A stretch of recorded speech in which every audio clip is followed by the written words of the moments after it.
¿Cuándo se conocieron? ¿Cómo fue? Yo no decidiría conocerlo, pero cuando lo vi la primera vez fue cuando trabajaba en Prensa Latina en Colombia.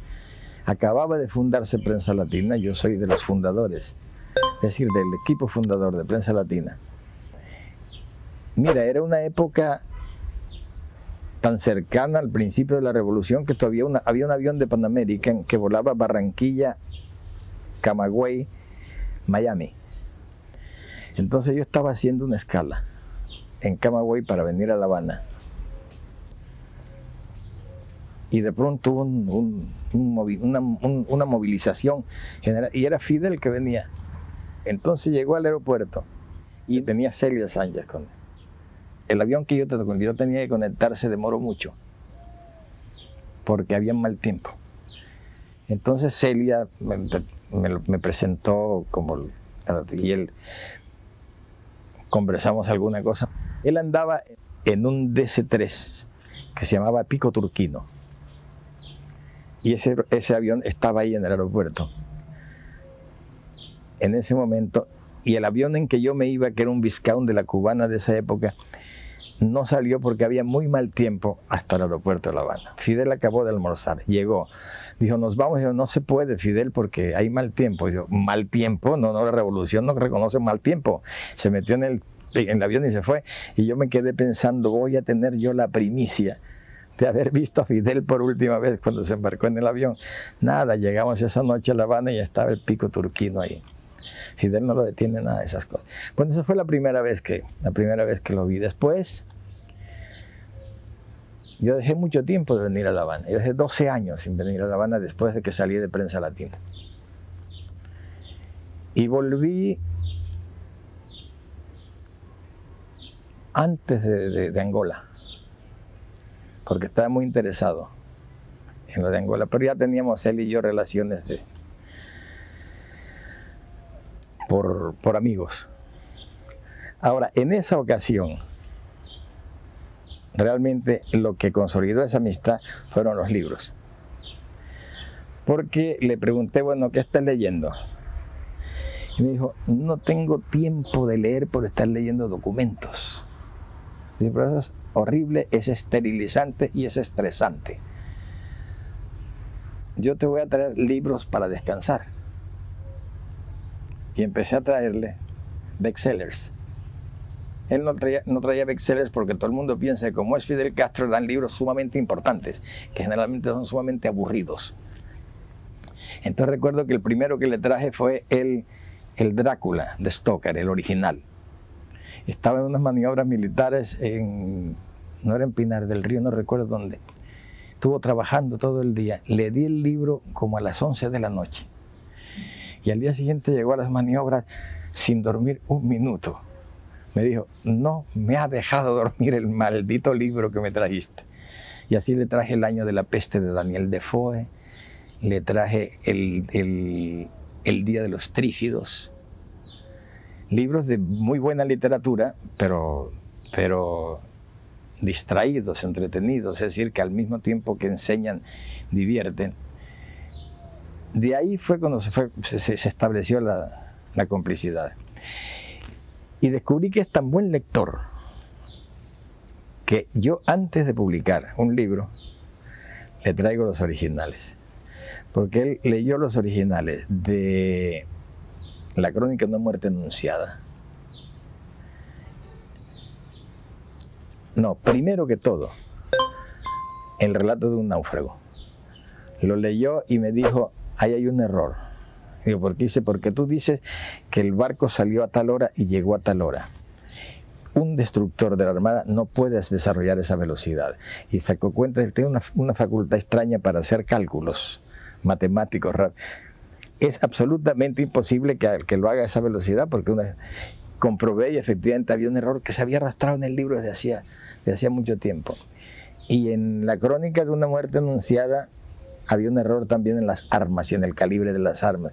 Todo eso es como si fuera un editor, la palabra esa que tienen un editor de libros. Señala contradicciones, anacronismos, inconsecuencias que se le pasan a los profesionales. porque es un lector muy minucioso y además muy constante y le rinde mucho la lectura. Es que lee siempre. En el carro tiene una luz para poder leer, sobre todo en la época en que hacía grandes viajes de noche en automóvil, siempre iba leyendo. Y muy buen lector y muy bien informado. Y sus amigos, algunos amigos lo mantienen al día en la literatura. Le gusta mucho la literatura, las obras literarias. Y sigue muy de cerca. Sobre todo la novela la está siguiendo muy de cerca. Este faceta de su vida la gente no sabe tanto. Y se llevan sorpresas, porque vienen con visitantes que tienen la impresión de que o no lee o que no le interesa la lectura o que no es un lector muy inteligente o muy atento, y se lleva la sorpresa porque es que lee al derecho y al revés. A él le gusta la gente que lo trata con naturalidad. Hay una cosa que a mí me preocupa mucho. Fidel no es tan alto ni tan grande como parece, ni tan corpulento como parece. Lo que pasa es que cuando entra ocupa todo el espacio, se da la impresión, su personaje ocupa todo el espacio y la gente lo ve como... Pero después cuando se familiarizan, pues no, ese es un hombre de buena estatura, pero no ese hombre colosal que parece. Y eso la gran mayoría de la gente, pero muchísima gente en la cual no se pensaría que le sucediera, pierde la naturalidad cuando conoce a Fidel, por timidez. Después ya cuando se asientan están, pero Fidel maneja muy bien esa situación, porque él también es muy tímido. Él dice que yo digo esto mucho y que no es cierto, pero en el fondo lo sabe. Pero sabe cómo sobreponerse. Es que lo sabe manejar, es que eso es lo importante, saberlo manejar, pero le gusta cuando lo tratan con naturalidad. Déjame ver a Mercedes, la que niña está brava conmigo. Mi mejor amiga. ¿Cómo está? Ya hablaremos.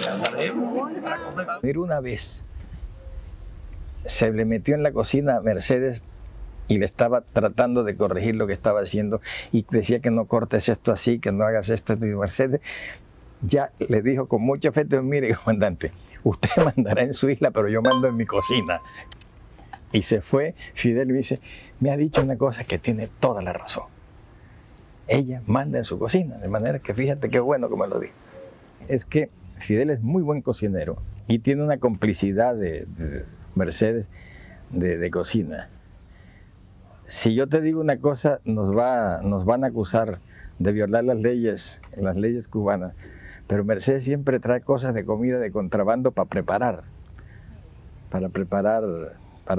acá, sobre todo bacalao. ¿A él le gusta el bacalao? A él le gusta mucho y lo prepara muy bien. Y una vez llegó a la casa buscando a Mercedes porque tenía un bacalao y quería una fórmula que Mercedes conoce. Entonces entró preguntando por ella. Y yo le dije: no, estaba en México. Entonces la llamamos por teléfono y pasó Fidel y ella le dictó la receta por teléfono. Para mí lo que me llamaba la atención, Fidel decía: bueno, pero la cebolla la echas primero o la echas después. ¿Qué pones primero? Las patatas, pero cortadas diagonal o en triángulos. ¿Y en qué momento pones el tomate? Ah, no, porque yo mejor hago esto. Y estuvieron media hora discutiendo la fórmula del bacalao. Como siempre, cuando volvió Mercedes le preguntó: ¿y cómo le quedó el bacalao? Y él dijo: mejor que el tuyo, porque no pierde nunca. A él no le gusta perder. Una noche estábamos de pesca y había un amigo que estaba pescando más que Fidel. Y Fidel se hacía el indiferente, estaba de un mal lado, se hacía el indiferente y miraba y veía que allá tenía más. Y el amigo empezaba a contar, muy amigo de él también, empezaba a contar para que él oyera que tenía más pescado que Fidel. Y hubo un momento que fui y le dije al amigo: mira, no sigas pescando, porque mientras tengas más que Fidel no nos iremos nunca de aquí, y son las 4 de la madrugada. Al fin se empeñó, le pasó una racha de buena suerte y cuando tuvo un pescado más que este, dijo: bueno, nos vamos porque son las 5. Esto es con el pescado y con la política. No es que no sepa perder, es que de verdad lucha hasta que no pierde. No, cuando se sabe cuando es perdedor, pues es perdedor, pero raras veces es perdedor porque se empeña hasta que gana. ¿Y le gustan los retos? Es lo que más le gusta. Se crece, se pone feliz con los retos. Se los inventa él mismo además. ¿Es un ser humano especial?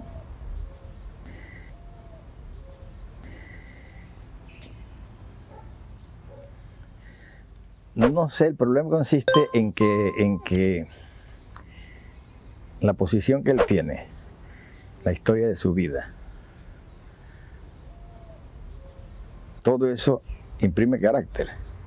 Y él tiene una situación tan especial en la vida que necesariamente, no sé si ya era especial o terminó siendo especial por lo que ha logrado hacer.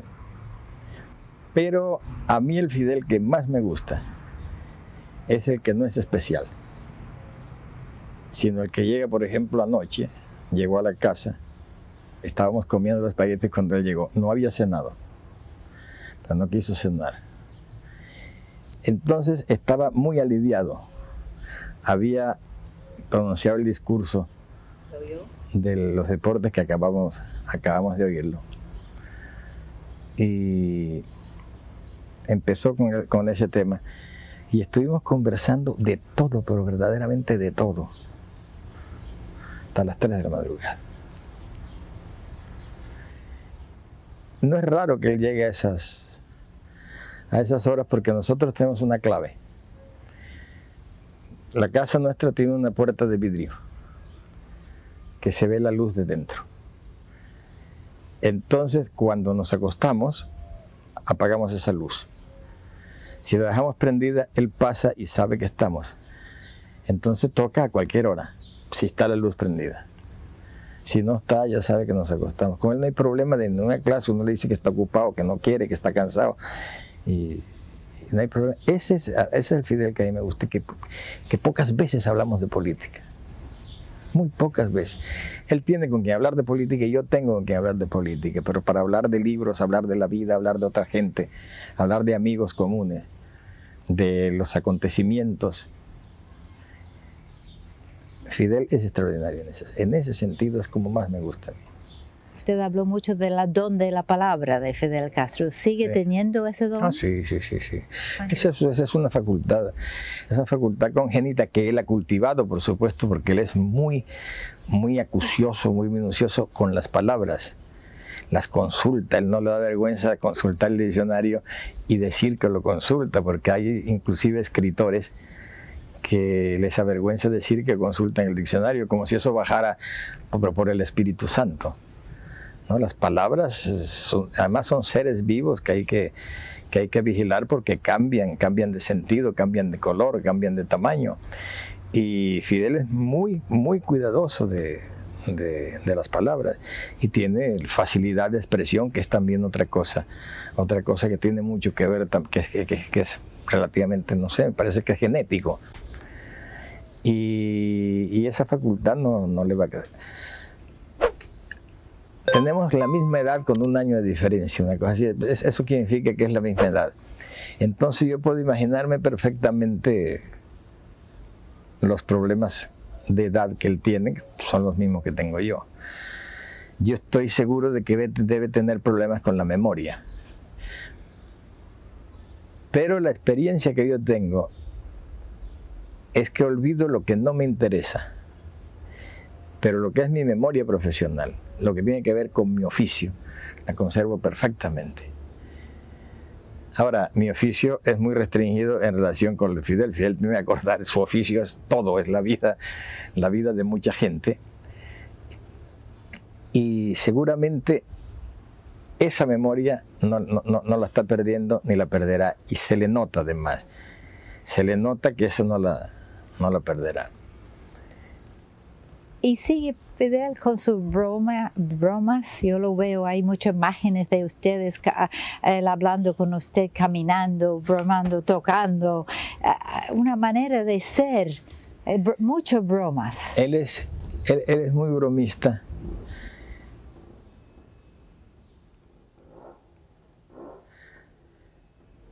Es muy cuidadoso, es muy bromista, pero estoy pensando que es muy cuidadoso en sus bromas, porque siempre, a veces se le va un poquito e inmediatamente la corrige. Estoy hablando en broma, claro, porque es muy cuidadoso de no ofender a la gente, de no dejar malos recuerdos. Vamos, resígnate. De aquí a que tú te ganes un coral el próximo año. Prometo que el próximo año me gano un coral. Sin sobornar al... Bueno, al jurado. yo no lo he prometido, yo he prometido que me... Sin sobornarlo, sin coaccionarlo, sin Los presionarlo. métodos no están en discusión. Gabo me entero que llegó de México el día 2. Creo que fue el día 13. ¿Qué día te fue a saludar? ¿El 13 o el 14? 13. 13. Llego por allí y lo primero que pregunto, Gabo, ¿cómo es que hay gente aquí que se atreve a criticarte? A criticarte. Había leído los periódicos. Digo, ¿cómo es que hay gente que se atreve a criticarte aquí? Esa es la mejor de la libertad de expresión. Cuando se atreven a criticar las películas del Gabo.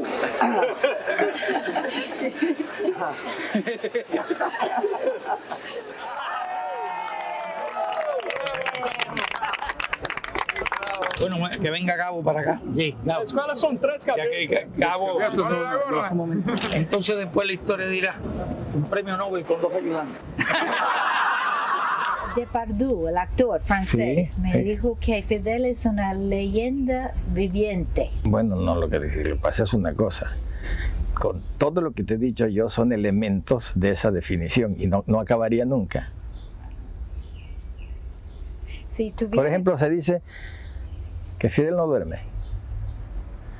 Fidel duerme las horas que tiene que dormir. Lo que pasa es que empieza muy tarde. Pero él siempre duerme, me imagino lo que duermo yo, 6 horas, 7 horas.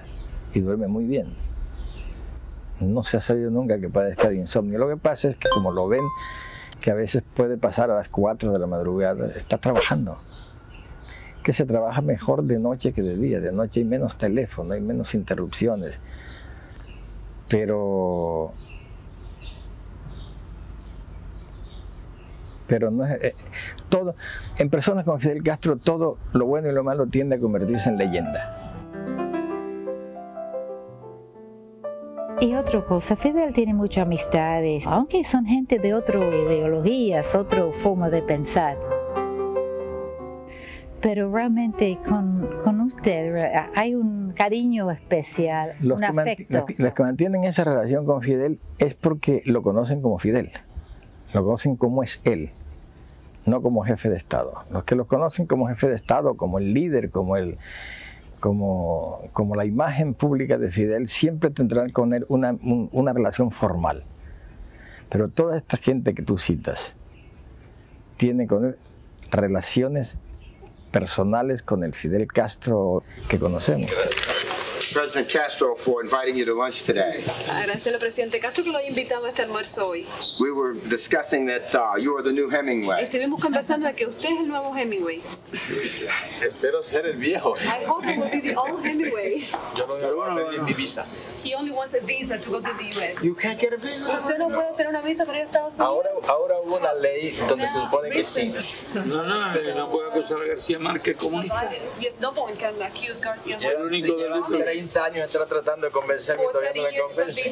Fidel has been trying to persuade him and he has not been able to. Y mientras menos dinero tiene, menos lo va a comer. Más dinero tiene, menos lo va a convencer. The more difficult it will be to persuade him to be communist. La solicité hace un mes y no me han He contestado requested todavía. the visa months ago. Hay que utilizar la frase de la Biblia. We would have to use the old Entrega todo lo que tiene y sigue. Give everything you have, give up everything you have and Eso fue lo que le dijo Cristo. Le entrega todo lo que tiene y sigue. Es mejor seguirte sin entregar It's todo lo better que to tengo. follow you up without giving up what I have. Nos vamos con todo. I'll go together with everything I have. ¿Y cómo es ese asunto de la guayabera? ¿Cómo surgió eso? En Cartagena, con motivo de una de las cumbres. Hacía tiempo veníamos haciendo una pequeña presión para que Fidel no anduviera con ese uniforme siempre. Sobre todo que es un uniforme muy pesado para tierra caliente. Y con esa cumbre, que no recuerdo exactamente, pero debe ser 2 años, una cosa así. nos mandó a preguntar a Mercedes y a mí, ¿qué significa informal en Cartagena? Y yo le dije, informal es como vagaviria, en mangas de camisa, remangado y con la camisa por fuera, eso es informal en Cartagena. Y le dije a Mercedes, ¿seguro que se va a poner la guayabera? Pasaron los días y cuando faltaban como 3 días para la cumbre, mandó a preguntar a nosotros que si todavía es informal. Sí, que será informal. Llegó, lo fuimos a esperar al aeropuerto, despachó a todo el protocolo, a toda la gente y nos metió a Mercedes y a mí en su carro. Y llegamos al hotel, apartó a todo el mundo, quedamos los 3 solos en el dormitorio y nos dijo, pero como una travesura, les tengo una noticia. Tengo 3 guayaberas, una blanca, una beige y una azul. ¿Te la vas a poner? Y dijo, bueno, tengo que pensarlo. ¿Ustedes qué opinan? Entonces, mira, ya sabíamos que cuando empezaste a preguntar cómo era informal, ya pensaba eso. Me parece estupendo que sea así. Lo que pasa es que me habían hecho una que me quedaba muy grande y tuvieron que improvisarme esta que las terminaron casi en el momento en que salía el avión. Seguimos hablando de eso y cuando salíamos del hotel, me dijo, voy a pensar, a consultar con la almohada lo de la guayabera. Y le dije a Mercedes, no se la pondrá. No se la pondrá porque esto de consultar con la almohada es porque no está decidido. Y al día siguiente, pues estamos viendo la televisión y venía solo hacia la cámara con la guayabera blanca. Y 20 años más joven.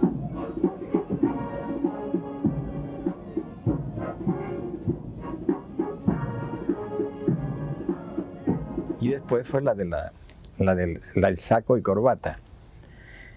Esa fue en Europa. ¿Recuerdan qué país fue? En Dinamarca. En Dinamarca. Ese sí lo hizo muy en secreto. Y ahora le mandé 3 corbatas muy buenas, alegres.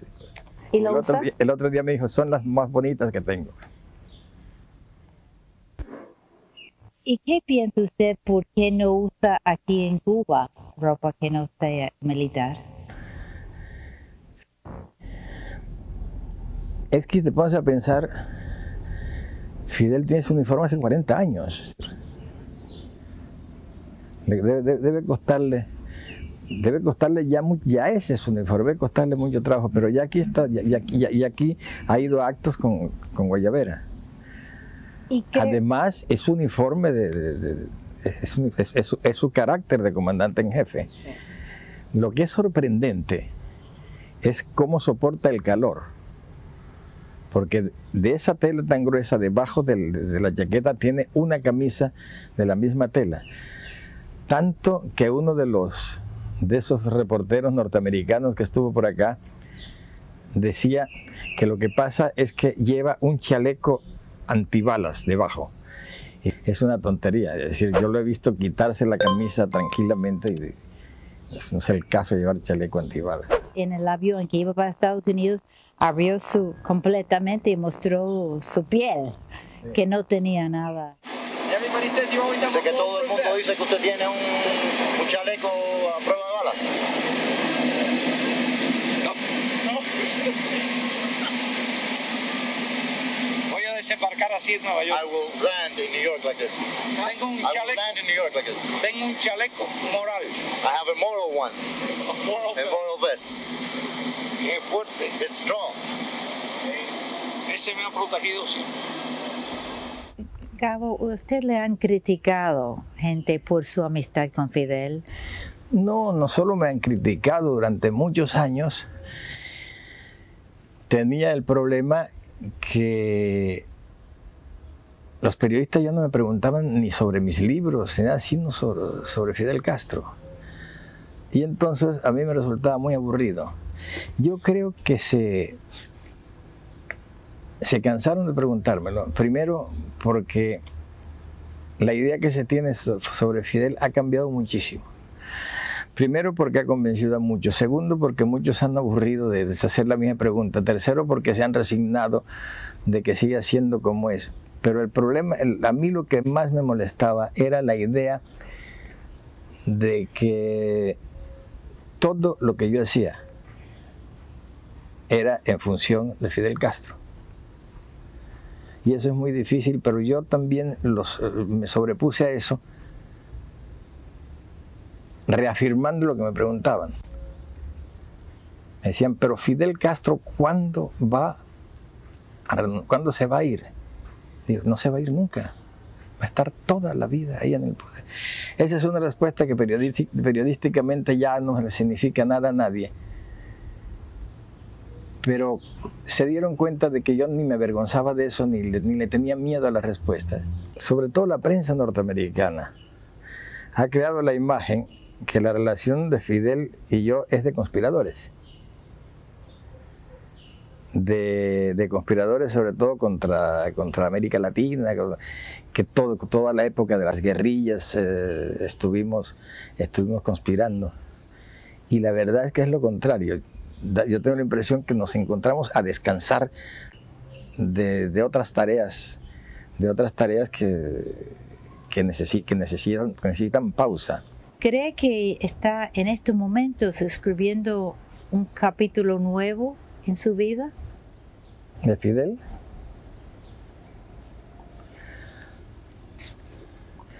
No sé, yo tengo la impresión de que Fidel estará trabajando, estará creando hasta el último momento. ¿Que está escribiendo un capítulo nuevo? Sí, pues es decir, hay muchos capítulos de la Revolución Cubana. Y ahora está terminando un capítulo importante, me parece a mí, que es el del periodo especial.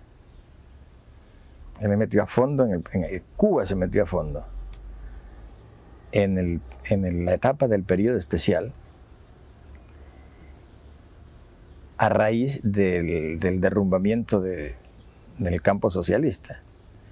Y la apuesta de los enemigos era que no sobreviviría con el bloqueo norteamericano y con el bloqueo del otro lado, porque era una falta de ayuda total.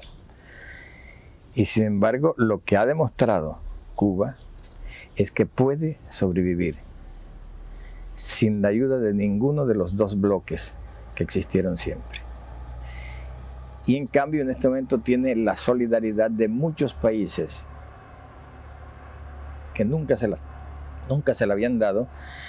Y en América Latina ya prácticamente se discutirán matices, se discutirán conceptos, posiciones sobre Fidel Castro o sobre la Revolución Cubana. Pero la decisión de que Cuba tiene que sobrevivir al bloqueo y que tiene derecho a salir adelante y tiene derecho a vivir es una cosa que está establecida y eso no se discute. De manera que si hay un proceso, una etapa que está terminando Cuba en este momento con Fidel Castro al frente, es saliendo verdaderamente del periodo especial y con el bloqueo norteamericano y con el resto de los bloqueos históricos. Usted dijo también que era el gran idealista de nuestros tiempos y por ello quizás sea su mayor virtud o quizás su mayor peligro. ¿Por qué escribió eso? Porque creo que es así. No hay más grande idealismo que el que ha logrado inculcar, no solo en el pueblo cubano, sino en muchos otros pueblos, de la justicia social y la igualdad. Y sobre todo porque él, a diferencia de otros países, le tiene un contenido humanístico, que creo que es su gran... que es de lo más grande que tiene, pero al mismo tiempo digo que es muy peligroso. Es muy peligroso porque puede equivocarse y podría haber sido una catástrofe. Hasta ahora, que entiendo, me parece que no. Pero un idealismo llevado a ese punto es al mismo tiempo peligroso porque puede ser también una debilidad.